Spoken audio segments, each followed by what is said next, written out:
E a gente vai bater papo agora, entendendo um pouco sobre as emoções na gestação. Eu recebo aqui no nosso estúdio a doutora Alessandra Fernandes, que é ginecologista e obstetra. Tudo bem, doutora? Boa tarde. Tudo bem, boa tarde. Prazer recebê-la aqui, viu? Obrigada pelo convite. Doutora, entre tantas perguntas, eu acho que vale a gente tentar começar entendendo. Imediatamente, quando mudam os hormônios, quando tudo muda para uma mulher, a partir do primeiro instante em que ela está grávida, nas primeiras semanas ou demora um pouco? Hormonalmente falando, começa todo o turbilhão hormonal logo no comecinho, logo na fecundação começa o turbilhão de hormônios. Uhum. Se soma isso quando a mulher descobre que está grávida. Uhum. Porque além de todos os hormônios, ela começa a passar por várias alterações físicas e emocionais, né? O medo do futuro, a preocupação com o filho que vai nascer. Então, na verdade, inicia-se com um turbilhão hormonal que vai aumentando e quando ela descobre isso, se associa e vai só aumentando as reações emocionais, o emocional dela. A gente está falando de gestante, mas para compreender, quanto isso acaba totalmente, doutora? Não é assim que ela tem um bebê, não, né? Não, não. Mesmo depois que tem o bebê, ela fica com vários hormônios ainda, ela entra em aleitamento na amamentação e alguns hormônios demoram bastante a voltar até quanto tempo ao normal. Demorar? A gente fala de 3 meses o puerpério, que é o pós-parto, e o aleitamento demora, né? Depende de quanto ela amamenta ainda. Ela ainda mantém alguns hormônios no aleitamento que só vão normalizar depois que ela acabar. Então, algumas coisinhas ainda ficam bastante tempo. Doutora, vamos entender. Existem algumas informações que eu quero começar compreendendo se é mito ou se é verdade. A gente está falando sobre as emoções da gestante e a gente ouve muito falar para tomar cuidado com susto, com emoções muito fortes. Então, se acontecer um problema, uma coisa extrema na família, alguém perdeu o emprego, ou uma coisa terrível como uma morte, cuidado ao avisar isso para a gestante. Ela pode, de fato, chegar a perder o bebê com um susto grande, doutora? Perder o bebê é uma coisa que pode eventualmente acontecer, porque cada vez que a gente toma um susto ou tem uma reação, vários componentes químicos são liberados, né? Tanto quando você tem um susto, um medo, uma preocupação muito grande, uma perda muito grande. Então, o nosso organismo libera alguns componentes, alguns hormônios, alguns agentes químicos que influenciam, que até passam pela placenta, podem afetar de alguma forma o bebê. Então, isso existe, isso é real. Então, há que se tomar um cuidado mesmo, né, doutora? Sim, tem que se tomar um cuidado. Agora, vamos falar um pouquinho sobre as emoções das gestantes, de um modo geral. Eu ouço falar de vários tipos de emoções diferentes, de relatos de amigas, tem o meu relato pessoal também, mas a impressão que eu tenho é que é muitas vezes um mix de emoção na gestação. Você tá feliz, aí daqui a pouco você tá chorando, Exato. Você tá triste, nem sabe por quê, Exato. Você tá com fome, você não quer comer. Como lidar com tudo isso, doutora? É um mix mesmo, né? A maioria das gestantes, a gente nunca fala todas e nenhuma, né? A maioria das gestantes tem uma labilidade emocional muito grande, né? Elas alternam felicidade, tristeza, angústia, medo, medo do que vem, mas ela ao mesmo tempo está muito feliz com o que está acontecendo. Então, é uma montanha russa de emoções, né? Isso, toda gestante passa por isso, é difícil de lidar, é real, né? É hormonal, é físico, é psíquico, é tudo misturado. E todo mundo tem que ter cuidado com essas gestantes, né? Ter um pouco mais de paciência. Às vezes ela tá brava, daqui a pouco ela tá rindo. Isso é comum. É aquela TPM extrema, digamos Exato. assim, né, doutora? É hormonal até o fim. Agora, entendendo um pouquinho sobre a diferença entre as gestações. Assim como na criação dos filhos, ouço falar que ao passar pela gestação é diferente o comportamento da mulher no primeiro e no segundo. Talvez por ela já saber o que espera, doutora? Toda gestação é uma emoção, né? Mas são diferentes, não são necessariamente iguais, né, doutora? Diferentes, né? Mas assim, pode ser o segundo, terceiro, quinto, 10º, ela tem emoções fortes, diferentes, mas talvez aquela preocupação da primeira gestação, do que vai ser, como, que mãe que eu vou ser, ela já passou por isso. Isso ameniza um pouco, né, a emoção do novo, porque ela já foi mãe uma vez, já tem um filho, já passou pelo momento do parto, pela recepção do bebê. Então, a segunda, terceira, quarta acaba sendo um pouco mais tranquila. Doutora, para quem, já que a gente está falando sobre emoções, para quem tem depressão, o que fazer no momento da gestação? Isso pode piorar? Pode piorar, é comum piorar. Isso é uma coisa que eu gosto bastante de falar, que assim, as gestantes que têm depressão, têm alguma alteração psiquiátrica, que usam medicação, tem que ter a consciência de que várias vezes, em vários momentos, tem que continuar usando a medicação. Tem especialistas em gestação de alto risco que sabem quais podem usar, quais não podem usar, né? A maioria das gestantes depressivas pioram na gestação, até por questão hormonal, claro, e pelo medo do novo. Então, isso é muito importante de ser tratado durante a gestação. Não tem que ser... Eu percebo que muitas mulheres que eu conheço que têm depressão e ficam grávidas, elas têm medo. Elas falam, não, eu vou parar de tomar o remédio para não prejudicar o bebê. Isso. Tá errado, porque as nossas emoções vão pro bebê e você pode prejudicar o bebê sem tomar remédio, não é, doutora? Exatamente. Uma coisa que eu gosto bastante de falar é que, assim, a gente na gestação pensa muito em risco-benefício, é uma balança, né? Então, existem medicamentos hoje que são tranquilos de usar na gestação, não tem nenhum tipo de problema, né? Só tem que ir para um especialista que trabalhe com isso, que trabalhe com gestante de alto risco, que saiba usar. E muitas vezes, ela não tomando essa medicação é muito pior, porque ela, como eu falei, de várias químicas e hormônios, passam pela placenta, passam para o bebê, os bebês sofrem. E o pós-parto, a chance dessa gestante ter uma depressão puerperal grave e até entrar numa psicose puerperal, que é gravíssimo, é super importante. Então, toda gestante que usa medicação, que é depressiva, que já tem um histórico, tem que procurar alguém que cuide disso, porque isso pode piorar bastante. Doutora, eu queria entender também algo que eu acho tão importante a gente falar, que é a importância do pré-natal. A importância do acompanhamento, principalmente por um médico, que seria excelente se pudesse o marido estar junto ou alguém estar junto para também ouvir todas essas orientações. E por que eu falo isso, doutora? Porque o médico vai sentir, tem uma necessidade disso, tem uma necessidade daquilo, coloca um remedinho, tira um remedinho, muda a alimentação. Isso é essencial. O pré-natal é essencial para a gestante, não, doutora? Essencial, essencial. O pré-natal é o preceito básico de uma gestação segura, tranquila, né? São importantes as consultas mensais. Se for uma gestante que precise de um cuidado especial de alto risco, às vezes precisa de acompanhamento quinzenal, semanal, dependendo do caso. Mas assim, a realização dos exames de pré-natal, o segmento das orientações, o pré-natal é o preceito básico para uma gestação dar certo.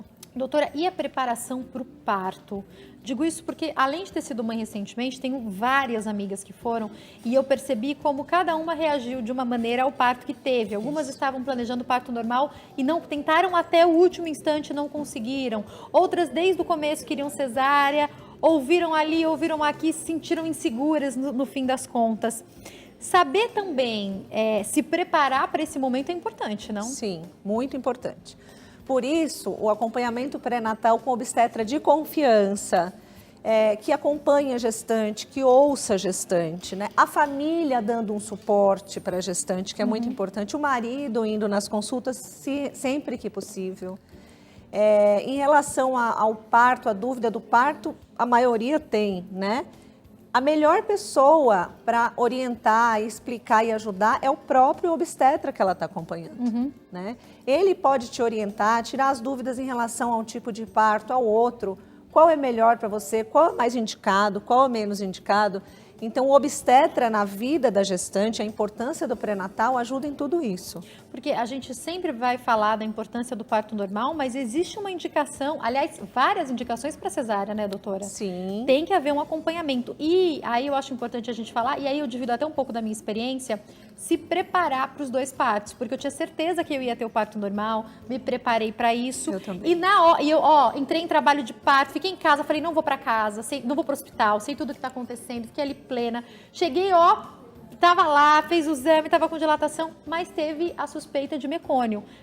A minha obstetra entrou em contato e falou, eu prefiro que você faça cesárea. Foi a indicação da minha obstetra, eu não questionei ali. Sim. Então, assim, doutora, na hora que aconteceu, eu lembro que eu pensei nas outras amigas que estavam grávidas com certeza de parto normal, eu falei, eu queria tanto avisá-las, mas como fazer nesse momento tão perto? Às vezes a gente acha que vai acontecer uma coisa e acontece outra, né, doutora? Exato. E é um momento complicado, É um né? momento complicado, por isso o acompanhamento pré-natal com seu obstetra. E a confiança, né? Porque quando a minha obstetra falou, eu prefiro que você faça a cesárea, Exato. por mais que o meu sonho fosse o parto normal, eu não questionei. Exato, exatamente. O parto normal é excelente, mas a partir do momento que tem-se uma indicação precisa para uma interrupção via alta, para uma cesárea, você tem que estar com uma equipe boa, com um obstetra de confiança, mesmo que não está perto de você, mas está te orientando. Você entrou em trabalho de parto, ela está longe, enfim, mas ela ligou, falou, não, tem que ser, acho melhor que seja. Você estava com a sua obstetra perto, ela estava te dando suporte, né?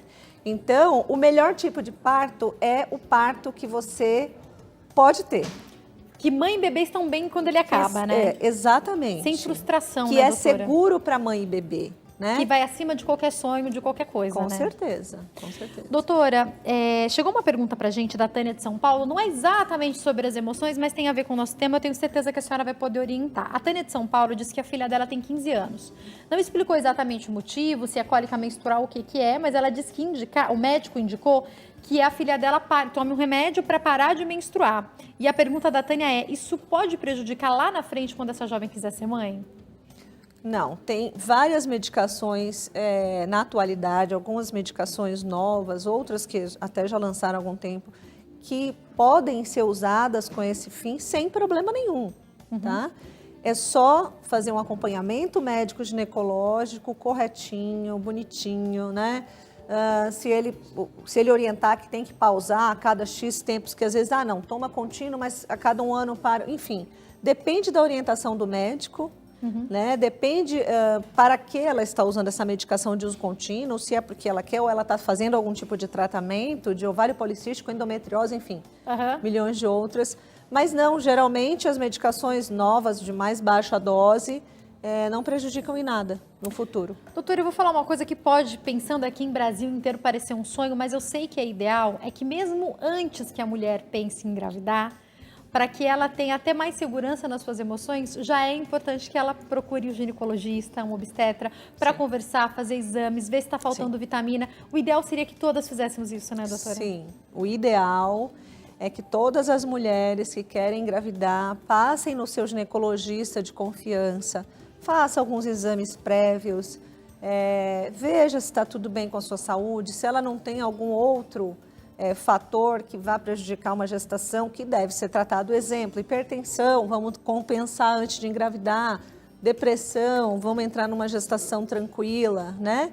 Então, o ideal é que procure antes, faça alguns exames, compense se tiver alguma patologia, alguma doença prévia e encaminhe para uma gestação tranquila. Doutora, a senhora já falou sobre isso, mas eu quero me aprofundar no fato da importância da família saber, e principalmente dessa mãe, que as emoções dela interferem no bebê. Como é isso, doutora? Então, recentemente saiu um estudo americano que fizeram ressonância para ver o nível de que as emoções das mães podem afetar o bebê. Então, várias emoções, principalmente as mais fortes, como eu já falei, né? E alguns hormônios que a gente libera quando fica nervoso, quando tem depressão, quando está, enfim, né, angustiado, com medo. Isso passa pela placenta, isso é real. Então, afeta sim. Tem estudos agora que estão se encaminhando de acompanharem fetos de mães com algum tipo de angústia ou, assim, umas com e outras sem, para no futuro comprovar que essas crianças são diferentes. Uau! Existem trabalhos em andamento Acabou de sair esse da ressonância A agora. gente interfere desde sempre na vida dos nossos Desde filhos, sempre, né, doutora? desde sempre. E o externo também, né? Então, esse pai, a avó, as pessoas com quem essa Família. gestante, a família, com quem tem mais no Família. trabalho, as Sim. pessoas com quem essa gestante Sim. tem mais contato, tem também responsabilidade sobre as emoções dessa gestante que vão para o bebê, né? Sim, sim, vão para o bebê. E eu queria perguntar um pouquinho agora sobre a questão laboral, sobre o trabalho mesmo, doutora. Como entender quando a gestante, pensando na questão das emoções também, junto com a questão física, quando essa gestante vai poder trabalhar até o fim? Porque também vale lembrar que, dependendo da profissão, pode ser muito bom, pode ser muito saudável que ela trabalhe até quando ela conseguir, não? Até o último Eu trabalhei dia. até sexta, Davi nasceu no domingo, Até consegui trabalhar até o Eu fim. trabalhei até meia-noite do dia anterior. Uau! E o meu nasceu no outro dia à noite. Então, quem pode, quem tem condição, isso depende muito da gestação. Se é uma gestação mais tranquila, se precisa de um repouso. Quando vai né? chegando o risco. Eu lembro que eu cheguei num limite já com mais de 38 semanas e a minha médica falou: Jaque, você pode entrar em trabalho de parto no ar, vamos dar uma finalizada. E realmente, como eu estava esperando o normal, eu trabalhei na sexta, no domingo ele nasceu. Então, chegou uma hora que eu falei: não vou mais me arriscar. Acabou que deu certinho, né? Dependendo da profissão, dá para ir mais ou menos. Exato. Mas é gostoso quem pode trabalhar até o fim, né, doutora? Exatamente. Eu pisei no breque, né? Fiquei no consultório, fazia um partinho A gente dá uma lá, diminuída. Eu deixava o salto aqui embaixo, mais sentadinha. O salto né? diminuiu, Uhum. né? Mas a gestante que puder pode trabalhar até no dia que o bebê for nascer. Faz bem, não faz? Ainda Faz mais se for algo que ela ótimo. gosta. Se ela está num ambiente saudável. É porque eu acho que isso vai contar muito, pensando né? nas emoções, né? Exatamente. Saudável, tranquilo, não tem nenhuma contraindicação, não tem nenhum risco. Não tem por que parar de trabalhar. Né? E aí, eu queria falar um pouco sobre, então, depois que o bebê nasce, doutora, a gente sabe que boa parte das mulheres pode não ter, de fato, a depressão, mas quase todas as mulheres têm sintomas muito semelhantes. Explica isso pra gente. Isso, chamado baby blues. Na verdade, é diferente às vezes, é difícil às vezes diferenciar até esses 15 primeiros dias da adaptação materna, que são muito difíceis, 15 primeiros, mas pode prolongar um pouquinho mais até o terceiro Eu digo que o primeiro mês é um negócio, né, gente? Às vezes fica difícil a gente diferenciar uma depressão de uma alteração normal, né? Que toda gestante passa. Umas passam com mais tranquilidade, outras com menos. Depende também do suporte familiar que tenha. Isso é verdade, né? É fato. Isso é fato. Então, é hormonal também, né? É hormonal, é emocional totalmente, porque pessoal, então, né? Ela tá com um bebê novo na mão, ela tá conhecendo uma pessoa que é dela, mas que tava, né? Que não conhecia, tá chegando. Então, essa transição, esse choro fácil nos 15 primeiros dias, que pode se estender um pouquinho mais, pode acontecer naturalmente. Só tem que diferenciar se ela não está entrando numa depressão. Né? Tem alguns alertas aí para a pessoa poder ficar atenta? Tem. Essa alteração normal que eu falei, ela costuma ser mais leve, ela varia mais de humor, ela não desapega do bebê, né? Enquanto numa depressão puerperal, que está caminhando até para uma grave psicose, ela desapega do bebê, né? O bebê irrita. No Baby Blues também tem um pouquinho disso, mas é bem mais sutil. Então, esse vínculo com o bebê, eu acho que é o que mais chama atenção para isso. Quando esse vínculo não tá tão intenso, Isso. é bom a família ficar atenta, né? Bem atenta. Porque nessa hora, provavelmente, o que a mulher precisa é da família atenta a ela, Exatamente. E outra coisa que chama atenção é choro fácil o tempo todo, né? Porque às vezes quando ela está passando por esse período de adaptação, ela chora, sente mal, mas depois ela melhora. Quem está entrando numa depressão fica muito chorosa, não quer o bebê, afastada. Então, isso aí é difícil diferenciar às vezes, mas por essa linha dá. O que eu costumo falar, doutora, é que eu acho que para boa parte das mulheres, o último mês de gestação é bem complicado, porque você já está com barrigão, não dorme direito, Isso. não respira direito, tem refluxo. Beleza, o último mês da gestação. Eu tive uma gestação super tranquila, mas o último mês foi bem mais intenso. E aí você emenda isso com quando o bebê nasce, que você tem um monte de visita na maternidade. Quando era para você descansar, você provavelmente não descansa. Aí você vai para casa. Emenda a ausência do sono. A ausência do sono mexe muito com as nossas emoções também, não, doutora? Muito. E os primeiros meses, né? A mãe tem uma ausência de sono, até se adaptar às mamadas na madrugada, até se adaptar a todo o ritmo. O bebê chora, ela abre o olho, às vezes não dorme, fica olhando para o bebê. Então, assim, é complexo isso. E, assim, a ausência do sono, a privação de sono, mexe demais, né? Eu brinco que quando eu coloquei o Davi pela primeira vez no quarto dele, meu marido falou, vamos colocar apartamento, as portas são próximas, a gente colocou babá eletrônica. Eu acordei, eu contei 13 vezes na madrugada para dar uma olhada e não me contentei com a babá eletrônica, não. Eu dava uma levantada para dar uma olhadinha no berço. Tô bem melhor, tá, gente? Tô bem melhor. Agora ele tá com 6 meses. Mas e é muito diferente. Meu marido é super participativo, mas a preocupação do homem é diferente da preocupação da mãe, né, doutora? Totalmente. E tem mães, e eu não vou mentir que eu fiz isso, né? Que ficam olhando o movimento respiratório do bebê. Ainda... Eu fiz isso, gente. Assim, eu sou normal, eu fiz também. Isso é normal. Também não é para a mãe se sentir desesperada porque faz isso, porque a gente faz, né? E nos primeiros dias, eu acho que também quase todas as mães fazem isso. O bebê eu coloquei no carrinho e por mais que a criança durma e alguém fale aproveite para dormir, eu quero ficar acordada olhando para ele. Esse começo também é assim, né, doutora? É, porque a gente quer curtir, né? Saiu da sua barriga, você quer ficar olhando. Você queria olhar para dentro e não conseguia, então agora quando nasce você quer olhando. olhar o tempo inteiro. Isso é absolutamente normal. Doutora, como saber então quando é a hora de procurar um tratamento? A gente falou desse baby blues, a senhora deu esse alerta aí dessa possível distância, né? Distanciamento do bebê. Se persistiu mais do que 15 dias, um mês, já está na hora de ficar alerta? Sim, e uma coisa que assim tem que chamar bastante atenção é o vínculo com o bebê. Né? Se desvinculou com o bebê, alerta, né? Não custa passar por uma orientação psicológica. Tem alguns profissionais no mercado, né? Que atendem essa fase tanto de gestante quanto de puerpério, né? Então não custa tirar uma dúvida, conversar com o obstetra, tirar dúvida se realmente pode ser ou não, né? E eu acho que assim, a virada de chave de se preocupar mais é a perda do vínculo com o bebê. É uma das coisas que isso acontece, é um sinal de bastante alerta. Doutora, fazendo o tratamento, essa mulher pode voltar ao normal? Pode voltar ao vínculo com o bebê? Totalmente. Tratou, a grandíssima maioria reverte o quadro e fica normal e volta ao normal. Então, né? Tratar o quanto antes, né, doutora? Tratar o quanto antes. E foi o que eu falei, se já tem um quadro depressivo na gravidez, tem que vir de lá. De lá da gravidez. Não deixa para tratar só depois, né? Exatamente. Não tenha medo de tomar medicamento se for indicado pelo seu obstetra, pelo seu médico. Como a senhora falou, é um peso a se colocar na balança sempre do que é melhor para bebê e para mãe também, né? Exato. E tem várias medicações, volto a repetir, que podem ser usadas, né?